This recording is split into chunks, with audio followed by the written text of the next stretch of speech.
ரோஜாஸ் கிச்சனை நீங்கள் என்ன சப்ஸ்கிரைப் பண்ணலைன்னா சப்ஸ்கிரைப் பட்டனை கிளிக் பண்ணி பக்கத்தில் இருக்கிற பெல் ஐக்கானே கிளிக் பண்ணிக்கோங்க. அப்போ தான் எங்கள் வீடியோலாம் ஃபஸ்ட்டு பார்க்க. இன்றைக்கி நம்ம கிச்சனில் வெஜ் தோசை பண்ண போகிறோம். அதுக்கு தேவையானதை பார்ப்போம்.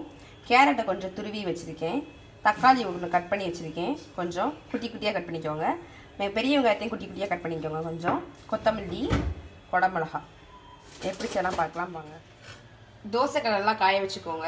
இப்போ தோசை மாவை எப்போதும் போல் நீங்கள் தோசை ஊற்றுற மாதிரி ஊற்றிக்கோங்க.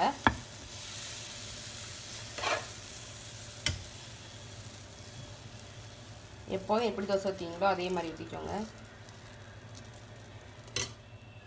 இப்போ தோசை ஊற்றின பிறகு இது கூட இப்போ நம்ம கேரட் போட்டுப்போம்.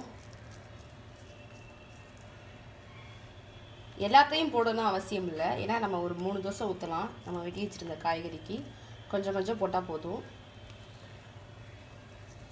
ரொம்ப டேஸ்ட்டாக இருக்கும். அதுவும் லீவ் நேரத்தில் இந்த மாதிரி பிள்ளைங்களுக்கு பண்ணி கொடுத்தீங்கன்னா ரொம்ப விரும்பி சாப்பிடுவாங்க. கடைசியாக கொத்தமல்லி. இப்போ நம்ம இது கூட மிளகுத்தூள் ஆட் பண்ணிப்போம்.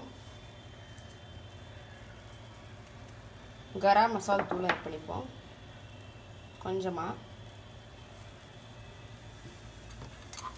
எண்ணெய் ஊற்றிடுவோம்.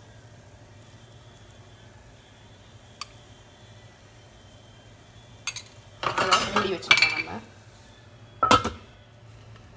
இப்போ நம்ம தட்டை எடுத்துருவோம். அப்படியே நல்லா முருகலாக எல்லா காய்கறியுமே வெந்துருச்சு.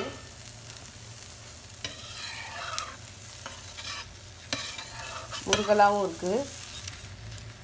அவ்வளோதாங்க. இப்போ வெஜ் தோசை ரெடி ஆயிடுச்சு. கண்டிப்பாக நீங்களும் இதில் ட்ரை பண்ணி பாருங்கள். இதுக்கு சட்னிலாம் வச்சு சாப்பிடணும் அவசியம் இல்லை, இது அப்படியே சாப்பிட்றலாம். இப்போ பிள்ளைங்களுக்கு லீவு காலத்தில் அது மாதிரி செஞ்சு கொடுங்க, அவங்களுக்கு கண்டிப்பாக இது ரொம்ப பிடிக்கும். இந்த வீடியோ பிடிச்சினா லைக் பண்ணுங்கள். இந்த மாதிரி நிறையா வெரைட்டிஸ் வேணும் அப்படின்னா கீழே கமெண்ட் பண்ணுங்கள். இன்னும் நீங்கள் சேனலை சப்ஸ்கிரைப் பண்ணால் சப்ஸ்கிரைப் பண்ணுங்கள். தேங்க்யூ.